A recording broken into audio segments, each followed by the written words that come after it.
What's up everyone and welcome back to the MMA Zone. Today, let's get started with Jon Jones' DMs get leaked. Jon Jones recently lit up fans on social media who believe he's ducking Tom Aspinall for an easier scrap with Stipe Miocic. Not only that, Bones claimed he was blown away by the lack of respect being tossed Miocic's way.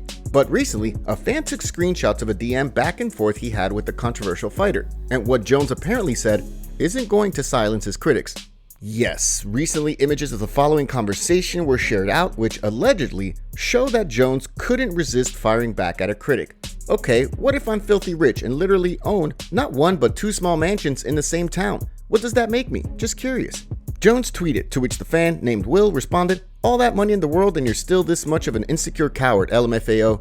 Just go fight Stipe, then retire so we can forget about you already. Keep ducking Aspinall, pal." And that prompted this eyebrow-raising response from Jones. "I've already agreed to make $15 million in my next fight. Hell yeah, bro. I'm about to beat up this old man and ride off into the sunset. Hope you enjoy watching, Will."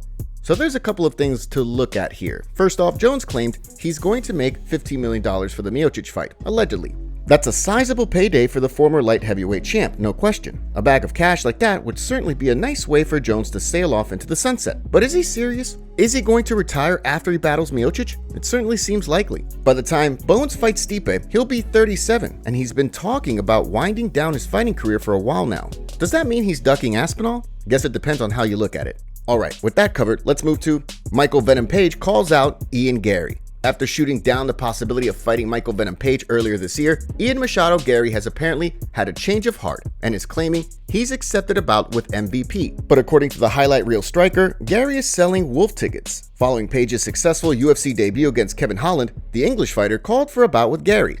At the time, the rising Irish star scoffed at the idea, since Page is ranked multiple spots below him in the UFC's welterweight division. Well, fast forward to now, and Garry told TalkSport that he's agreed to fight Page at the June 29th UFC 303 card. That's the same event that fellow Irish star Conor McGregor is going to be throwing hands with Michael Chandler. But while talking with Sky Sport recently, Page was quick to deny that Garry has accepted to face him. He says he's accepted it. This guy likes to talk because you remember he says, "I'm never going to beat Kevin Holland." Then I did what I did. So yeah, he admits he's wrong. Then he says he's never going to accept the fight with me because I'm ranked too low. So then how all of a sudden you've accepted the fight? You need to figure out where you're at. Yeah. Make sense of what you're saying. And it's like even like a lot of people on my team are like, "Oh, you should say something back." Like I was like, chill out. He discredits himself because he just over talks. So it'll be interesting to see what happens here. It's certainly true that Garry has been driving hard for a fight with Colby Covington, but it could be that the chance of fighting on the same card as McGregor is too hard to pass up. And if Page is the opponent he's been offered, maybe Gary's on board. Well, that aside, a fight between Garry and Page would really shore up the card for UFC 303, which, as it stands right now, is a bit thin. Alex Pereira sends a message to Anthony Smith. The chances of Alex Pereira and Anthony Smith throwing down in the octagon anytime soon seem somewhat slim, but both men have apparently agreed to a grappling match, with the winner set to collect a fair-sized stack of cash. For a little while now, Pereira and Smith have been feuding via interviews and online, as Smith has let it be known he's not all that impressed with Poatan as a mixed martial artist. According to Lionheart, Pereira's grappling and ground game haven't really been vetted. Well, due to Smith's comments, Pereira proposed the two battle in a grappling match, with some pretty interesting rules. While speaking on the Connect cast, the decorated fighter said this: "I make a bet with Anthony Smith, I let him take my back, put the hooks in, and give him 5 minutes to finish me. We can bet. Like he said I'd win a 50K bonus. He said it was a sure thing. So if he sees me saying this here, I want him to accept. He takes my back, sees that my arm was trapped. No, he has to finish. Incomplete, your 50K penalty. He pays the 50 bills. Then I allow him to take my back, put the hooks, right? Both of us sitting there, right? Game on. So here we go. All right. I'll have 5 minutes to get up and stand, you know? If I get up in 1 minute or 4 minutes, no matter. I stood up, he lost, he pays 50K, got it? If he finishes me, okay?" The challenge got back to Smith, who had this to say in response. What do you say? Like Alex Pereira said he would put up 50K. Yeah, it's like the rules. But I could start on his back? Yeah. I could start on his back, hooks in. And have 5 minutes. I got 5 minutes to finish him, and he wants to put 50K up for it. Yeah. I'll take his 50K. Yeah. I'll take his money. Yeah. How do you finish him? If I start on his back, I'll choke 100%.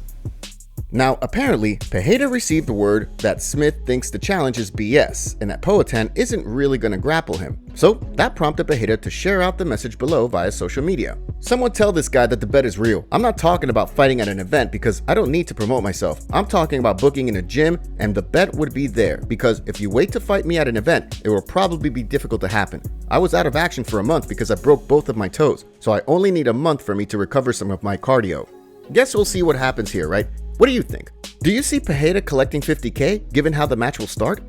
Khamzat Chimaev can beat everyone in the UFC? Speaking of Anthony Smith, recently he also made some head-turning comments about Khamzat Chimaev. And no, not because Smith is questioning whether Blaydes is a complete fighter or if all the hype around him is warranted. In fact, Smith is so impressed with Chimaev, he believes the undefeated fighter has the ability to beat any man in any weight class. Well, in the first round anyways. On a recent episode of the Believe You Me podcast, Smith had this to say about Chimaev. I'm a real big believer in Khamzat. I really am. I think the guy's incredible. But if we're just being critical, first round, I think Khamzat can beat anybody across any weight class. I don't give a who it is. Anybody in the world, he can beat in the first round. We start getting into second, third, fourth, fifth. I mean, the Gilbert Burns fight is kind of a perfect example. If that fight goes another 2 rounds. That prompted co-host Michael Bisping to cite Chimaev's fight with Kamaru Usman, which he barely won via majority decision. Blaydes dominated the former welterweight champ in the opening round, but as the fight progressed, Usman pushed the rising star. Now, Usman's built his career on being a ridiculous wrestler. He got tossed around like a rag doll in that fight. But he had the toughness, the durability, and all the experience to get out of it to round 2, and he kind of closed the gap again. What do you think? Is Smith onto something? Could Chimaev actually beat, say, Jon Jones or Tom Aspinall in a 1-round fight? Curtis Blaydes breaks silence on Tom Aspinall fight. Jumping back to the UFC's heavyweight division, recently, the promotion announced that Curtis Blaydes is going to be next for interim champ Tom Aspinall. The fight will be part of UFC 304, which is going down on July 27th in Manchester, England. The announcement muzzled a lot of the recent speculation regarding if and when Jon Jones will fight Stipe Miocic. As discussed earlier, there's been a lot of recent talk about whether Jones might battle Aspinall first in a title unifier.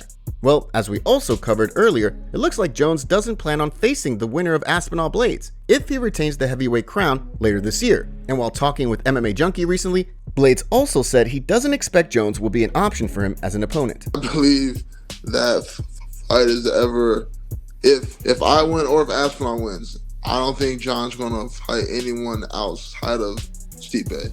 After Stipe, he walks away into the sunset.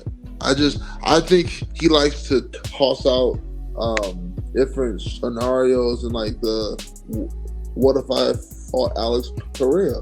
What if I fought Aspinall? What if I fought Blaydes? He wants people to talk about him. If that is Jones's goal, it's certainly working, as there's been no shortage of banter and discussion lately about Bones and his future. Jones also took to X to respond to this interview by tweeting, "Some Saturday math for everyone. Curtis 0 plus Tom 0 championship belts equals 0. John 14 plus Stipe 6 championship belts equals 20. To be fair to Curtis and Tom, I didn't count my interim title win either, lol. But yeah, sure, you guys are fighting for the real belt. #facts.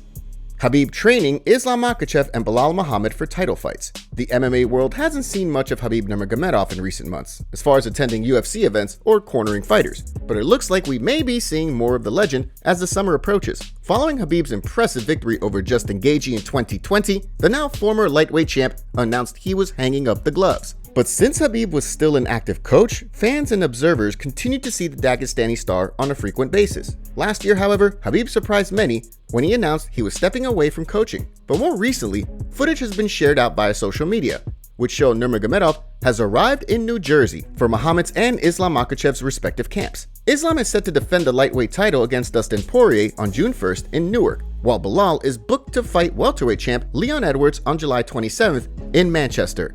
Now, the question is, will we see Khabib cornering his longtime buddy Makhachev at UFC 302?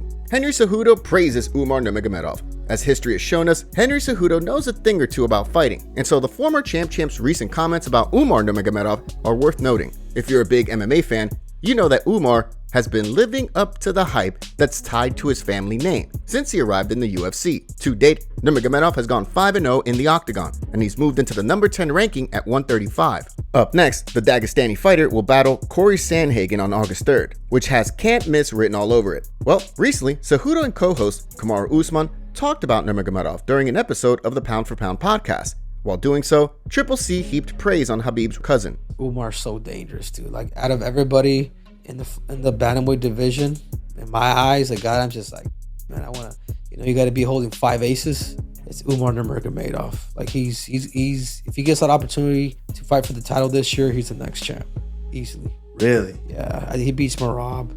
I do believe Merab's going to beat Sean O'Malley when they fight. He's going to bring in that wrestling. But Umar's striking and his wrestling defense, and the fact that he could do it all, he's a problem for anybody. So, yep, Cejudo certainly isn't the only one who's predicting massive things for Umar. If he defeats Sandhagen and does so decisively, he'll jump right into the title shot mix. Justin Gaethje reveals sad news. During a recent interview, Justin Gaethje revealed that he plans to take time off and heal his head after his last fight, where he was knocked out by Max Holloway. Here's what Justin had to say. I would say end of the year, early next year. I'm in no rush. Obviously with the fight that I just had, I want to take the time, rest my body, rest my head, and get fired up again to go back in there and work my hardest. Top comments. Jon Jones is cherry picking. He's avoiding Tom Aspinall. Belal has such underrated trash talk. Put Sean in his place. If Sean Strickland goes on a podcast, he's probably going to cry. That was funny, not gonna lie. After Leon wrecks Bella, can he please go away?